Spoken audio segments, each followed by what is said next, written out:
I bought this Ledger Nano X to keep my crypto secure and you know, and carry any place I want.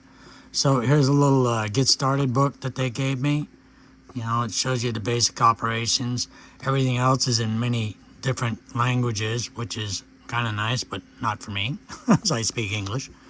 It came with a recovery phrase sheet where you go ahead and put your actual recovery phrase in here. And it's one of the things you don't want to lose, or else you'll never get into your Nano again. Here's a charger cable. And then, of course, here's the Nano. You have to enter your PIN in here. I'm not going to show you what my PIN is, of course. But this is a nice little Nano case. Comes with a little holder. Clasps it up, and it's quite resilient and quite heavy, actually. Quite substantial for what it is.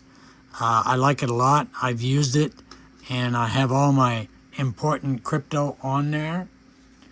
On a scale of 1 to 10, I did a lot of research on this, and I needed to make sure all my crypto that I had was safe and secure. So this is what I landed on after all my research, and I give this a 10.